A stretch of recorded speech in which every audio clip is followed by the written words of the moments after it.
केला. शांताकारं भुजगशयनं पद्मनाभं सुरेशं विश्वाधारं गगनसदृशं मेघवर्णं शुभांगं लक्ष्मीकान्तं कमलनयनं योगिभिर्ध्यानगम्यं वन्दे विष्णुं भवभयहरं सर्वलोकैकनाथं यं ब्रह्मा वरुणेन्द्ररुद्रमरुतस्तुन्वन्ति दिव्यैस्तवैः वेदैः साङ्गपदक्रमोपनिषदैर्गायन्ति यं सामगाः ध्यानावस्थिततद्गतेन मनसा पश्यन्ति यं योगिनो यस्यान्तन्न विदुःसुरासुरगणा देवाय तस्मै नमः. देवाय तस्मै नमः. सर्व श्रोत्यांना आणि भगवद्गीता भक्तांना सादर वंदन. काल 28वा श्लोक फक्त म्हणलेला होता. 26-27 आपले शिकून झालेले आहेत. पुन्हा एकदा 28वा श्लोक घेऊया, कारण तामसकर्त्याचं लक्षण त्याच्यामध्ये आपल्याला सांगितलेलं आहे. सात्विकच्या पूर्ण विरुद्ध, राजसच्या थोडं जवळचं, असं सगळं त्याचं रूप आहे. अयुक्त प्राकृतस्तब्धश शठो नैष्कृतिको लसहा विषादी दीर्घसूत्री च कर्ता तामस उच्यते. अयुक्त म्हणजे ज्याच्या ठिकाणी योग्यता, योग्य सगळं नाही, काहीही जोडलेलं नाही. प्राकृत म्हणजे असंस्कृत, ज्याच्यावर संस्कार झालेले नाही. स्तब्ध म्हणजे अत्यंत गर्विष्ठ, घमेंडी ज्याला म्हणतो. शठ म्हणजे धूर्त.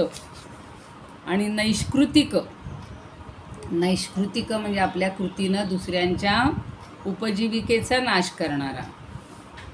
नंतर विषादी, विषादी म्हणजे शोक करणारा. आणि अलसहा म्हणजे आळशी. दीर्घसूत्री म्हणजे प्रत्येक काम लांबणीवर टाकणारा. आजचं काम उद्या, परवा, तेरवा, महिन्यांनी कधीही करणारा. असा जो करता आहे, कर्ता तामस उच्यते. फक्त एक ठिकाणी संधी आहे. नैष्कृतिक हा, अलस हा, बाकी सगळे सुटे सुटे शब्द आहेत आणि सगळ्या शब्दांचे अर्थ आपण समजून घेतलेत. तर असा जो आहे अयुक्त, अशिक्षित किंवा अज्ञानी, अत्यंत घमेंडखोर, धूर्त, दुसऱ्यांची जीवन उपजीविका नष्ट करणारा, शोक करणारा, आळशी आणि दीर्घसूत्री, काम लांबणीवर टाकणारा, असा जो करता असतो त्याला तामस असं म्हणतात. त्याच्याकडं कुठलेच सद्गुण नाही आहेत. सगळं जेवढं लांबवता येईल तेवढं लांबवायचं, चांगलं काहीच करायचं नाही, अशी सगळी त्याची वृत्ती असते.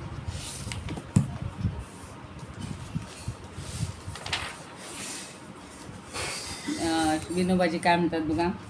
स्वच्छंदी क्षुद्र गर्विष्ठ घातकी शठ आळशी दीर्घसूत्री सदा खिन्न करता तामस बोलिला. जो दीर्घसूत्री आहे असा तामस करता होय. बोलिला म्हणजे सांगितला. तुकाराम महाराज म्हणतात, आता युक्त नसे जया पापी काया कुटिळ शठ आळसी कपटिया म्हणो तया तामस. तुका म्हणे सत्यवंत हरी सांगत पुढारा. तर वामन पंडित म्हणतात, अयुक्त मूढ गर्विष्ठ कपटी आळशी शठ विषादी दीर्घसूत्री जो करता तामस बोलिला. काशीनाथ स्वामी म्हणतात, नेणे सार विचार मूढ सहसा वंदीच ना सज्जना. त्यांनी जरा दीर्घमध्ये दिलेलं आहे. नेणे सार विचार मूढ सहसा वंदीच ना सज्जना जो का वंचक दूषकू परगुणा आलस्य ज्याच्या मना वाहे जो स्वमनी विषाद बरवा जो दीर्घसूत्री बरा करता तामस तो म्हणो निवदती शास्त्रे यथार्थे विरा. शास्त्रामध्ये हा यथार्थ असा तामस करता सांगितलेला आहे की ज्याच्याकडं जो मूढ आहे, विचार नाही, सज्जनांना कधी वंदत नाही, सगळे दोष त्याच्याकडे आहेत, दोष परगुण. आळशी जो आहे आणि आपल्या मनाला सतत दुःख वाटून घेणार आहे, एवढ्या एवढ्या गोष्टीचं त्याला दुःख होतं बघा. कालच कोण बघा भेटले होते, इतक्या रडायला लागल्या त्या. हो म्हणलं आज सकाळीच म्हणलं आता दुःख कशाला वाटून घेता 25 वर्षापूर्वीचं. आत्ता सगळं व्यवस्थित आहे ना, मुलगा सून मुलं नातवंड, मग पूर्वीचं काढून रडू नका म्हटलं. इतक्या त्या रडायला लागल्या की मला त्यांची समजूतच, अर्थात त्या तमोगुणी नाही आहेत, त्या आहेत चांगल्या, सगळं आचरण चांगलं आहे, पण असा कधीतरी तमोगुण आपल्याला उफाळून येतो की आपण सुद्धा त्या तमोगुणाच्या आहारी गेलो की असं दुःख बिख्ख करत बसतो. एकदम उफाळून येतं जुनं काहीतरी, तर ते नको यायला. त्याच्यासाठी आपण तसा करता व्हायला नको. आता आठवले का म्हणतात, जो का अयुक्त कपटी बहुमूढ खोटा गर्विष्ठ आणि शठ आळस जास मोठा. गर्विष्ठ, शठ अत्यंत धूर्त असतो, तो लबाड असतो, आणि आळस जास मोठा. कामात चेंगट बहु रडका अपूर्ता. लोकांमध्ये म्हणती तामस तोच करता. तर थत्ते म्हणतात, न जो युक्त जो आळशी दीर्घसूत्री, न जो युक्त तो जो आळशी दीर्घसूत्री. विषादी ही गर्विष्ठ पाताळ यंत्री. मस्त काढले, पाताळ यंत्री म्हणजे तो असे काहीतरी कपट काढत असतो, शोधून काढतो. अडाणी तसा क्रूर जो नीच हरता. असा जाण तू तामसी कार्य करता. देशपांडे म्हणतात, अडाणी चंचळ नित्य ताठलेला. ठक बहु बुडवू पाहतो जनाला. आळशी रडवा चेंगट स्वभावे. अशा कर्त्याला तामसी म्हणावे. देशपांडेंनी अगदी सुटसुटीत केलेलं आहे. आळशी रडवा, रडकानं म्हणतं त्यांनी रडवा. चेंगट, अगदी चेंगट असा जो असेल त्याला तामसी म्हणावं. आता शंकराचार्य काय म्हणतात बघूया.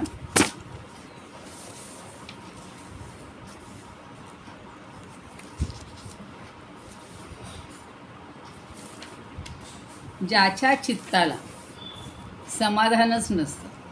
काही जण तर डोळ्याला म्हणजे हातात रुमालच घेऊन बसलेले असतात. कोणी त्यांना थट्टेनं म्हणतात की तुम्हाला बादल्या आणून देऊ का पाणी त्याच्यात साठवायला अश्रूंचं. तर ज्याच्या चित्ताला समाधान नाही, लहान मुलाप्रमाणे जो संस्कारहीन अशा बुद्धीचा असतो, स्तब्ध असतो, गर्विष्ठ असतो, आणि मारण्याच्या भीतीनं सुद्धा तो नम्र होत नाही. म्हणजे त्याला जरी अगदी मारण्याची भीती घातली तरी तो विनम्र होतच नाही. शठ, अत्यंत लबाड, आपलं सामर्थ्य गुप्त ठेवणारा, कपटी आणि नैष्कृतिक म्हणजे दुसऱ्याच्या वृत्तीचा अपमान करणारा. म्हणजे दुसरे जे काय करत असतील त्याला तो वाईटच बोलणार, चांगलं कधी बोलणारच नाही. आळशी, कर्तव्य आणि कार्य यामध्ये तो तत्परच नसतो. मग असे म्हणलं तसं दीर्घसूत्री, जो सदा दुःख करणारा असतो आणि प्रत्येक कार्यात विलंब करणारा असतो. एखादं कार्य आज किंवा उद्या जे करायचे ते महिन्यात सुद्धा समाप्त करत नाही. मग असे म्हणलं ना मी, आज उद्या परवा करत करत 1 महिना घालवतो आणि आपण पुन्हा जायचं म्हणतो, काय मला सांगितलं होतं, अहो माझ्याकडे तुम्ही आले पण नाही.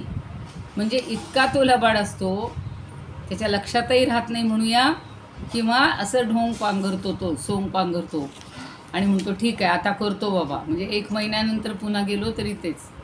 आता काही कार्यालयांमध्ये अशीच आपल्याला ट्रीटमेंट मिळते बघा. आपली फाईल आपण जमा करून यावी, उद्या बघतो, उद्या लगेच तुम्हाला कळवून टाकतो. तो उद्या कधी त्यांचा उगवतच नाही. जसे दुकानात पाटी लिहिलेली असायची, मला लहानपणी त्याची गंमत वाटायची, आज रोख उद्या उधार. आपण आता जात नव्हतो, पण आपण समजा गेलो की बा मला आज जरा 100 रुपयाचा माल द्या बाबा उधार, मी उद्या तुम्हाला पैसे देतो. तो म्हणतो ती पाटी बघा, आज रोख उद्या उधार. मग आपण म्हणतो जाऊ दे उद्याच जाऊ. मग उद्या गेल्यावर तीच पाटी असते, आज रोख उद्या उधार. म्हणजे असा तो फार हुशार असतो आणि तो व्यवहारातला भाग झाला. पण हा मात्र असा असतो की जेवढं काही काम लांबवता येईल तेवढा तो लांबवत असतो, दुसऱ्यांना फसवता येईल तेवढा फसवत असतो. त्याच्याबद्दल तर ज्ञानदेवांनी किती ओव्या लिहिलेल्या आहेत, आपण आता कालही पाहिल्या, आजही पाहणार आहोत. तामसी मनुष्य, त्याची कर्म, त्याच्या स्वभाव, त्याच्या कृती, याच्याबद्दल बोलू तेवढं थोडं आहे. आणि त्यांनी किती प्रकारची उदाहरणं दिलेली आहेत, आपल्याला ती समजून घ्यायची हळूहळू. आज संध्याकाळी पुन्हा तोच भाग आहे, त्यामुळं आत्ता इथं थोडक्यात बघूया.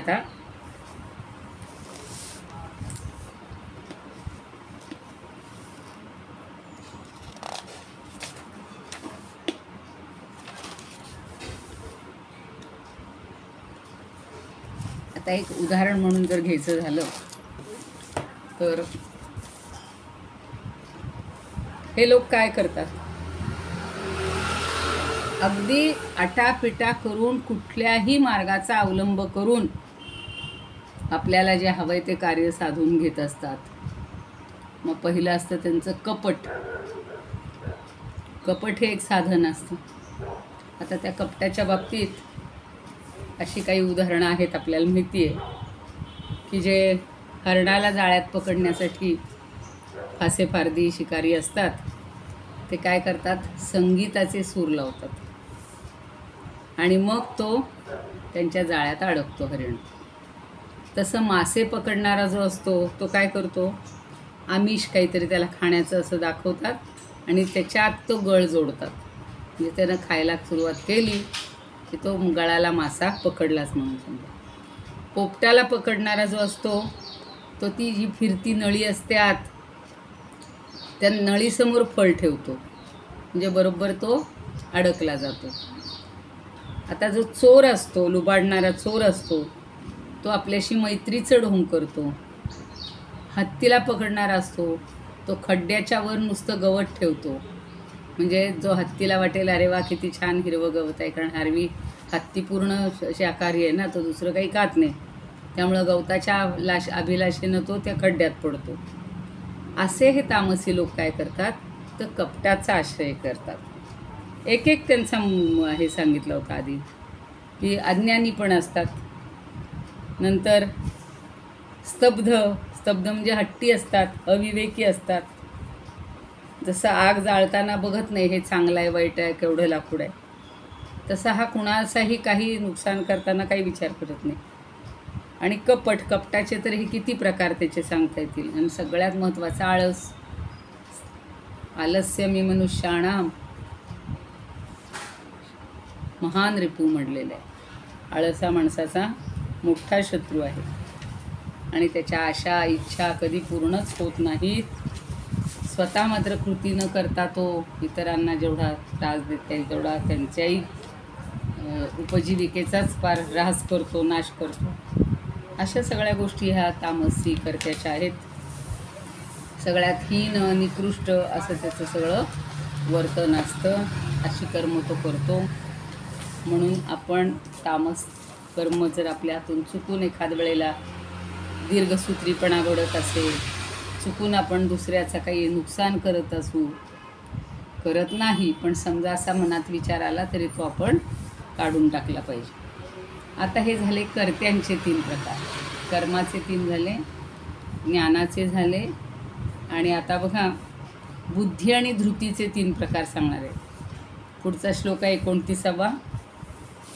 बुद्धेर्भेदं धृतेश्चैव गुणतस्त्रिविधं शृणु प्रोच्यमानमशेषेण पृथक्त्वेन धनंजय. तेही पुन्हा या गुणानुसारच 3 भेद आहेत. पृथक्त्वेन म्हणजे वेगवेगळे विभाग करून. धनंजय हे अर्जुनाला कानाव दिले तर तो बऱ्याच लढाया जिंकून यायचा आणि येताना भरपूर धन जिंकून आणायचा, म्हणून त्याचं नाव धनंजय पडलेलं आहे. तर बुद्धे हे भेदम, तो काय करतो, भगवान सांगतायत की बुद्धे हे भेदम, बुद्धीचे भेद आहेत, प्रकार आहेत. आणि गुणतः त्रिविधम शृणु, ते आणि धृते हे च एव. बुद्धे हे भेदम, तिथं संधी आहे धे पुढं विसर्ग. बुद्धे हे भेदम, धृते हे च एव. आणि धृते हे म्हणजे धृतीचे सुद्धा, धृती म्हणजे धारणाशक्ती, धैर्य, त्याचे सुद्धा 3 प्रकार आहेत. कसे, गुणतः गुणानुसार, त्रिविधम शृणु गुणानुसार बुद्धीचे आणि धृतीचे सुद्धा 3 भेद आहेत. ते शृणु म्हणजे ऐक. आणि ते कसे आहेत? प्रोच्यमानम, अशेषेण. अशेषेण म्हणजे संपूर्णपणे, आणि प्रोच्यमानम म्हणजे सांगितले जाणार आहेत. ते तुला भेद पूर्णपणे सांगितले जाणार आहेत. म्हणजे त्यात काही मी हातचं राखून ठेवणार नाही आहे. त्याचे 3 प्रकार व्यवस्थित सांगणार आहे. पृथक्त्वेन, अशेषेण म्हणजे संपूर्ण, आणि पृथक्त्वेन म्हणजे वेगवेगळं सगळं, त्याचं प्रत्येकाचे भेद. बुद्धीचे सात्विकी, राजसी, तामसी असे 3 भेद, धृतीचे तसेच 3 भेद असे सांगणार आहे. त्रिविधम भेदम शृणु असे हे 3 भेद सांग. म्हणजे याच्यामध्ये आत्ता फक्त एवढंच सांगितलं की ह्या दोन्हींचे 3 भेद ऐक, किंवा मी ते सांगतोय ते समजून घे. त्याच्यावरची फक्त समश्लोकी बघूया. आणि याच्यात काही फारसं विवेचन करण्याजोगं काही नाहीच आहे. फक्त बुद्धीचे आणि धृतीचे 3 भेद सांगतोय ते ऐक. बुद्धीचे भेद जे 3, धृतीचेही तसेच जे, गुणानुसार ते सारे, सांगतो वेगवेगळे. आता याच्यात खरं इतरांचं काही नाही ऐकलं तरी चालेल, पण ठीक आहे. काशीनाथ स्वामी म्हणतात, धृती बुद्धीचा भेद गावीरनाथा, गुणे जाहला तो त्रिधा ऐक आता, सख्या तू जमी सांगता हे अशेषे, पृथक रीतीने अर्जुना सावकाशे. आठल्ले म्हणतात, बुद्धी धृतीचे गुणभेद 3, ऐकोन घेई तरी सावधान, आता तुला मी कथितोच सारे, ते वेगळाले विजया सख्या रे. त्याला विजय असं म्हणले. धनंजय आहे ना, त्याच्याऐवजी त्यांनी विजय, कारण तो विजय मिळवायचा आणि विजय मिळवल्यावरच धन मिळतं. तर ते छान विशेषण दिले आठल्लेनी. आता थत्ते म्हणतात, धृतीचे तसे बुद्धीचे 3 गुणांच्या मुळे राहती भेद जाण, तुला सांगतो सर्व निशेष आता, पृथक्त्वे तया ऐक तू बुद्धिवंता. आता देशपांडे म्हणतात, बुद्धीचे तैसे मनोधारणेचे, भेद गुणयोगे त्रिविध भाव याचे, निरनिराळे ते भेद अर्जुना रे, ऐक कथितो निशेष तुला सारे. निशेष काही शिल्लक ठेवणार नाही, त्याचे सगळे भेद तुला अगदी छान मी समजावून देणार आहे. शंकराचार्य तेच सांगणार, बाकी काही फार त्याच्यावर स्पष्टीकरण करण्याजोगं नाही आहे. की हे धनंजया, बुद्धी आणि धृती यांचे देखील सत्वादीनुसार 3 भेद आहेत, आणि ते विभागपूर्वक जसे आहेत तसे मी तुला सांगतो. ते 3 ऐक. आणि या ठिकाणी संक्षेप करून भेद सांगितले आहेत. दिग्विजयाच्या निमित्तानं मनुष्य आणि देव, मी आता जे सांगितलं होतं तेच सांगता येते, की मनुष्य आणि देव यांचं भरपूर धन त्यानं जिंकून आणलेलं होतं, आणि म्हणून अर्जुनाला धनंजय असं नाव पडलेलं होतं. आता पुढचा 29 श्लोक झाले. आता 30वा बघा. प्रवृत्तींच निवृत्तींच,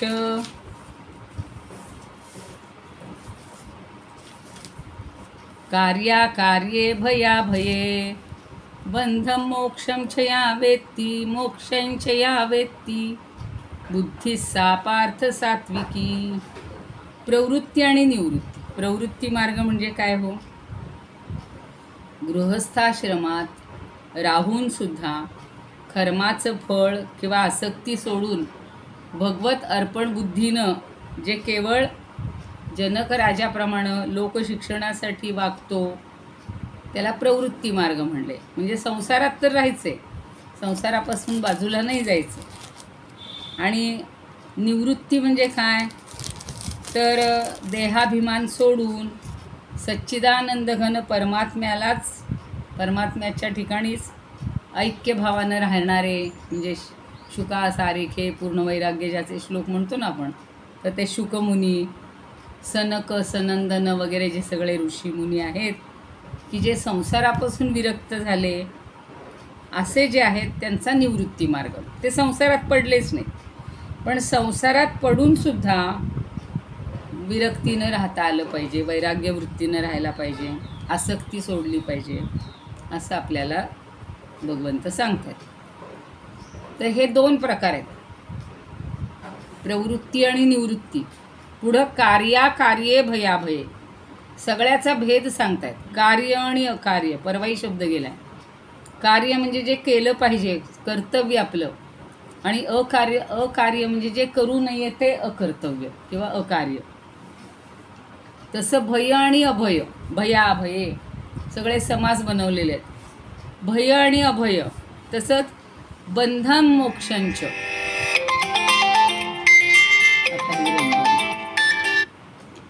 बंधन मोक्षांच, बंधन आणि मोक्ष हे सगळं या वेत्ती, या म्हणजे जी, वेत्ती म्हणजे जाणते, सा बुद्धी सात्विकी, ती बुद्धी सात्विकी, जिला हा सगळा फरक समजतो, विवेक कळतो, दोन्हीतला भेद समजतो, चांगलं काय वाईट काय समजतं, ती जी बुद्धी आहे ती सात्विकी बुद्धी.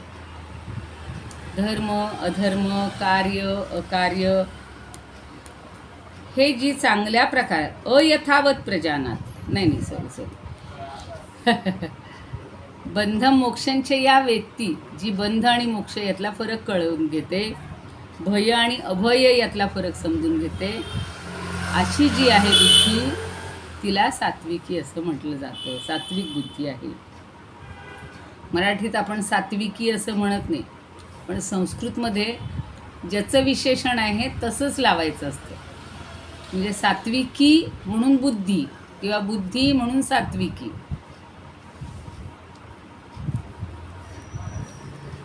आता आपल्याला दोन्हीतला फरक समजतोय, समजून घ्यायचा आहे. सात्विकी बुद्धी कशी आहे ते कळून घ्यायचे.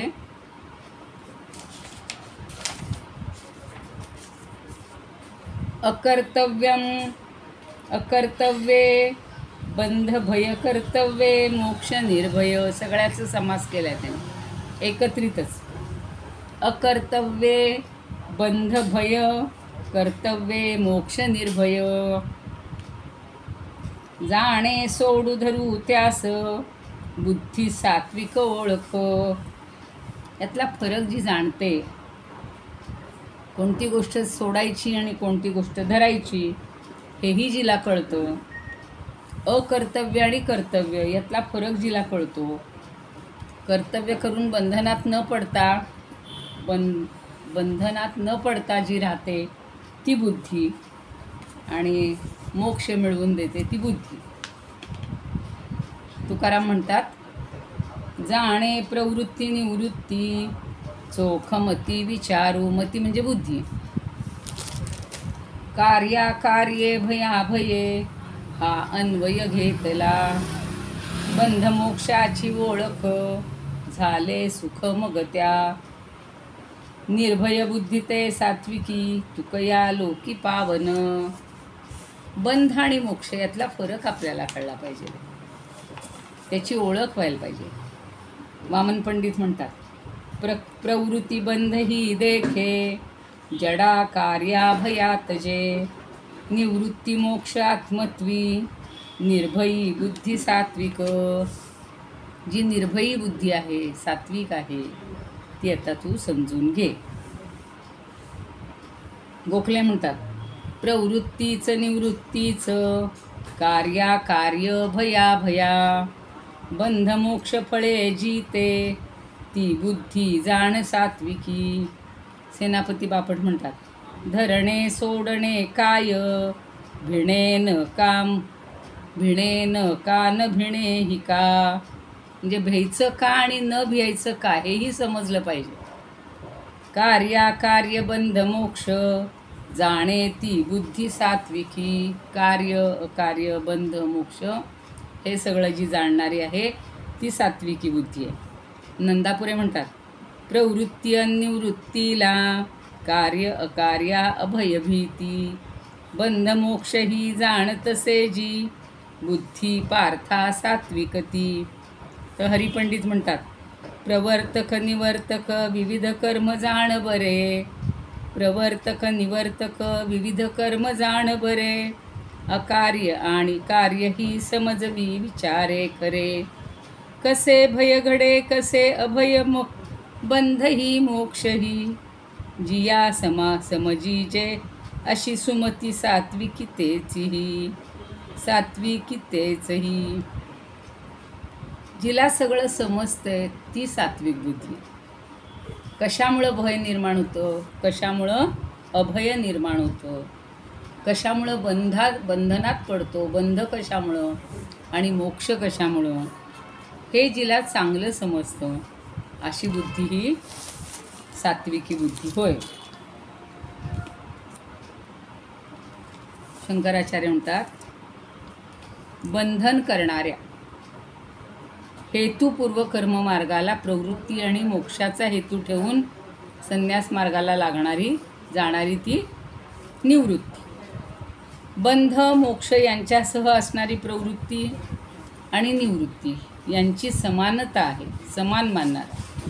यामुळं प्रवृत्ती आणि निवृत्ती याचा अर्थ कर्ममार्ग आणि संन्यास मार्ग असाच घ्यायचा आहे. कर्तव्य अकर्तव्य, विधी निषेध, म्हणजे विधी म्हणजे जे करू नये ते करावे ते, आणि निषेध म्हणजे जे करू नये ते, किंवा करण्यास योग्य आणि अयोग्य असं जाणणारी जी बुद्धी आहे ती सात्विकी आहे. मग देश काल यांचा विचार करून इष्ट आणि अनिष्ट फळ निर्माण होतं. कदाचित महाराष्ट्रात जी गोष्ट चालत नसेल ती उत्तर प्रदेशात चालते, भारतात जी चालणार नसेल ती बाहेरच्या देशात चालते, बाहेरच्या देशात चालणार नसेल ते भारतात चालतं. अशा अर्थानं म्हटलेलं आहे की प्रवृत्ती आणि निवृत्ती. आणि ज्या आपल्या गोष्टी दिसतात त्यांच्याबद्दलचा विषय वेगळा असतो, आणि ज्या दिसत नाहीत, अदृष्ट आहेत, तर त्याच्यामुळं आपण कधीकधी बंधनातही पडतो किंवा मोक्षसुद्धा मिळतो. म्हणजे अशी सगळं समजणारा फरक, त्याला आपण विवेक हा शब्द सगळीकडे वापरलेला जातो. तर हा जो सारासार विवेक करण्याची जी वृत्ती आहे बुद्धीची, ती जी विशेषता आहे त्या बुद्धीला सात्विक बुद्धी असं म्हणतात.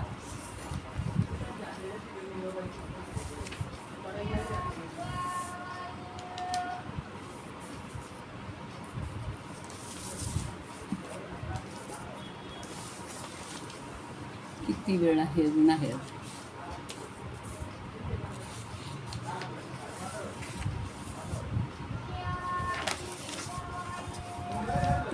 संग आणि संस्कार हे दोन शब्द महत्त्वाचे आहेत. आता बघा, विश्वामित्रांनी 1000 वर्ष तपश्चर्या केली होती. त्याचं जेवढं फळ आहे तेवढं एका सत्संगाचं फळ आहे. एक घटका सत्संग म्हणजे सज्जनांच्या संगतीत एक घटका राहायला मिळालं तर आपल्याला एवढे 1000 वर्ष तपश्चर्याचं फळ मिळणार आहे. म्हणून हे सगळं ज्या बुद्धीला कळतं किंवा ज्याच्या संगतीत आपल्या बुद्धीचा विकास चांगला होतो, ती दुसरी गोष्ट म्हणजे संस्कार. आईवडिलांनी चांगले संस्कार केलेले असतात आणि संस्कारांच्यामुळं ती बुद्धी चांगली विकसित झालेली असते. चांगला अभ्यास केलेला असतो त्यांनी, आणि त्यानुसार वर्तन करणारा जो असतो सत्पुरुष, त्याची संगत लाभणं हे सुद्धा या सद्बुद्धीचं किंवा जी बुद्धी चांगली आहे सात्विक, तिचं एक वैशिष्ट्य आहे. आणि तिला सतत, त्या बुद्धीला सतत एक मनावर धाक असतो की मी जर वाईट वागलो तर मला अमुक होईल, शासन होईल. तर ते न होण्यासाठी हा मनुष्य चांगलाच वागत असतो, म्हणजे त्याची बुद्धी चांगलंच. म्हणून त्याला म्हणतात बघा, नित्यानित्य वस्तुविवेक, सारासार वस्तुविवेक. सार काय असार काय हे त्याला सगळं समजतं. कुणाला दान द्यायचं, कुणाला दान द्यायचं नाही, कुणाला तर्पण करायचं. कालच बघा आम्ही फिरायला झालो होतो तर एक जण सांगत होत्या की लोक काय करतात, इतकी हाव आहे हल्ली, हे देवाणघेवाण म्हणे हे प्रकरण बंद व्हायला पाहिजे. का तर लग्नात मिळालेलं काय वस्तू असेल, कपडा असेल, आपल्याला आवडत नाही म्हणून त्या 10व्याला आणि 13व्याला सुद्धा द्यायची, किंवा त्या अशुभ वेळी मिळालेले काही बक्षे हे असतात, भेटवस्तू असतात, त्या लग्नामध्ये द्यायच्या. म्हणजे त्याच्यामागच्या भावना ह्या जरा वेगळ्या असतात ना. तर हा विवेक पाहिजे माणसाला. मग त्यापेक्षा हल्ली एक जर काही जणांनी सुरूच केले की कुठलाही आहेर घ्यायचा नाही, आणि देवाणही नको आणि घेवाणही नको, द्यायचंही नाही आणि घ्यायचंही नाही. फक्त त्या कार्यक्रमाला आनंदात उपस्थित राहायचं, सगळं आनंद घ्यायचा, पाहायचं काय आनंद, सगळ्या आपण सहभागी व्हायचं, असं महत्त्वाचं असतं. किंवा दान धर्म, श्राद्ध तर्पण या सगळ्या नियमांचं पालन करायचं, कुठल्या वेळी काय करायचं हे ज्याला समजतं त्याची बुद्धी, ती बुद्धी जी आहे ती सात्विक बुद्धी आहे. ज्ञानदेवांनी पण खूप सांगितले आपल्याला, दुपारी किंवा उद्या पुन्हा ते पाहायचंच आहे. आणि अशामुळं काय होतं तर आपल्याला बंध आणि मोक्ष यातलाही फरक कळायला लागतो. शक्यतो मनुष्य बंधनात पडतच नाही, त्यामुळे त्याला मोक्ष मिळतो. आणि मृत्यू तर काही चुकणार नाही. मोक्ष याचा अर्थ काय, मृत्यूनंतर मिळणारा असं नाही आहे. आपण जगत असताना, जीवन जगत असताना आपल्याला सगळ्याची पारख करता येते, खरं खोटं, चांगलं वाईट, आणि हे बुद्धी ते निरखून पारखून घेत असते. प्रवृत्ती म्हणजे कोणत्या गोष्टीकडे आपण प्रवृत्त व्हायला पाहिजे आणि कोणत्या गोष्टीपासून आपण दूर राहायला पाहिजे, 4 हात दूर, हे ज्या बुद्धीला समजतं ती सात्विक बुद्धी आहे.